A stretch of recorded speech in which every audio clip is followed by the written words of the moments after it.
Assalamualaikum warahmatullahi wabarakatuh. Saya Amalia dari SMA Negeri 1 Cijeruk, Kabupaten Bogor.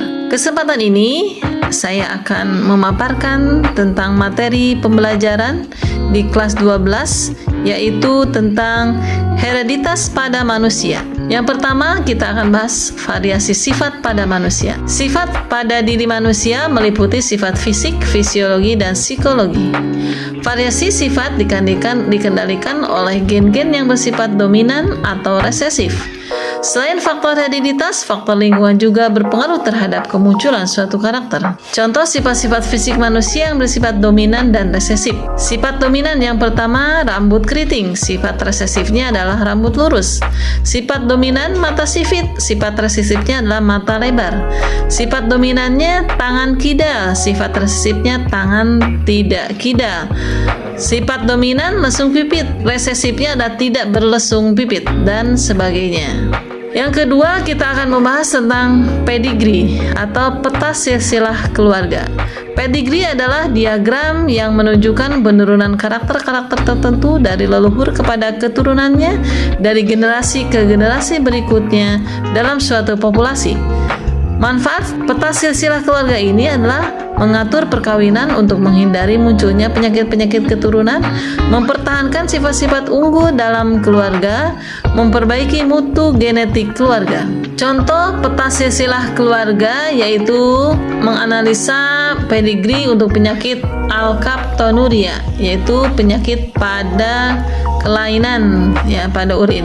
Apabila terjadi perkawinan antara penderita dengan yang normal, penderita laki-laki dengan wanita yang normal, maka akan terlihat bahwa penyakit alkaptonuria ini akan terus diturunkan kepada keturunannya. Yang kedua, penentuan jenis kelamin, determinasi seks pada manusia. Teori kemungkinan pada jenis kelamin. Jenis kelamin manusia dikendalikan oleh sepasang kromosom seks, yaitu XX untuk perempuan dan XY untuk laki-laki. Diagram perkawinannya sebagai P1 atau parental adalah perempuan dengan kromosom XX dan laki-laki XY. Gametnya adalah X, gamet yang laki-laki X dan Y. Maka akan melahirkan F1 atau keturunannya adalah XX dan XY. Artinya dapat disimpulkan bahwa kemungkinan anak laki-laki dan anak perempuan adalah 50% sesuai dengan rumus teori kemungkinan adalah I plus P pangkat N. Yang selanjutnya adalah golongan darah. Golongan darah sistem ABO ditemukan oleh Karl Landsteiner berdasarkan perbedaan kandungan agglutinogen atau antigen dan agglutinin atau antibodi. Darah dibagi menjadi golongan A, B, AB, dan O. Untuk golongan darah A, jenis agglutinogennya adalah A, jenis agglutininnya adalah anti B. Golongan darah B, agglutinogennya adalah B, antibodinya atau agglutininnya adalah anti A. Darah AB, antigennya adalah A dan B, sedangkan agglutininnya tidak ada. Sedangkan golongan darah O tidak memiliki agglutinogen, sedangkan agglutininnya adalah A dan B. Untuk fenotip golongan darah A, genotipnya adalah IA untuk homozigot, IAI untuk heterozigot. Untuk golongan darah B, yang homozigot adalah IB, sedangkan heterozigotnya adalah IBI. Untuk golongan darah AB, genotipnya adalah IAIB, sedangkan golongan darah O adalah II. Lebih jelasnya nanti kita akan dengan latihan soalnya.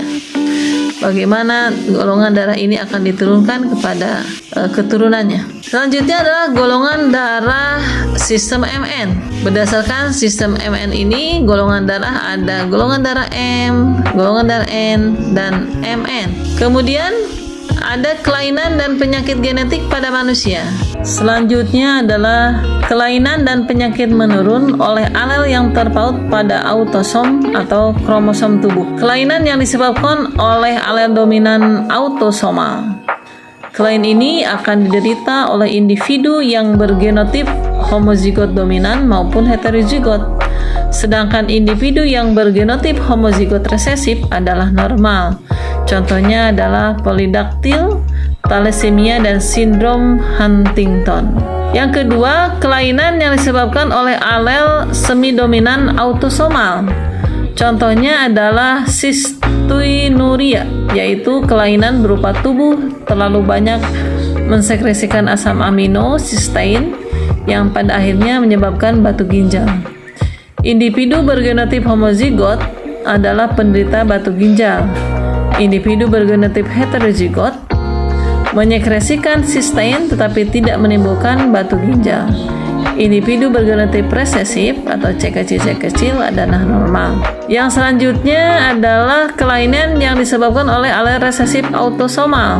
Kelainan ini akan diderita oleh individu yang bergenotip homozigot resesif, sedangkan individu yang bergenotip homozigot dominan dan heterozigot adalah normal.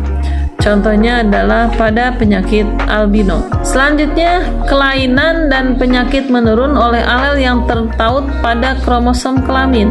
Yang pertama, tertaut pada kromosom X. Contohnya adalah penyakit buta warna.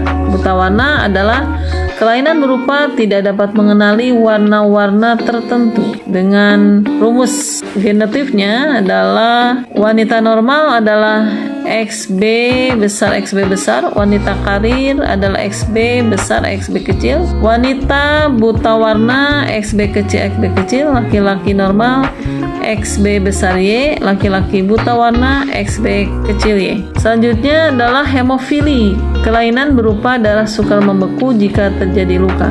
Ya, dengan rumus genotipnya wanita normal adalah XH besar XH besar, wanita karir XH besar XH kecil, wanita hemofili yang bersifat letal lah XH kecil XH kecil, laki-laki normal XH besar Y, laki-laki hemofili XH kecil Y. Selanjutnya adalah kelainan dan penyakit menurun oleh alel yang tertaut pada kromosom kelamin, yaitu pada kromosom Y. Contoh penyakitnya adalah hiperpikosis, yaitu kelainan berupa tumbuhnya rambut di bagian tertentu, yaitu daun telinga, wajah, atau anggota tubuh lainnya. Kemudian ada penyakit atau kelainan yang dipengaruhi oleh hormon kelamin.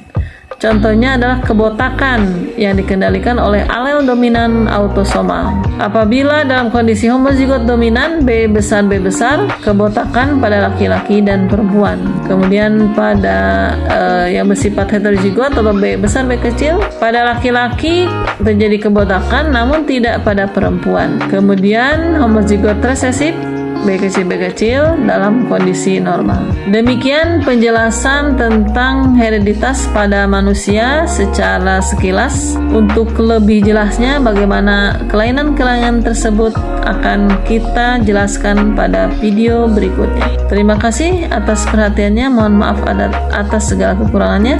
Assalamualaikum warahmatullahi wabarakatuh.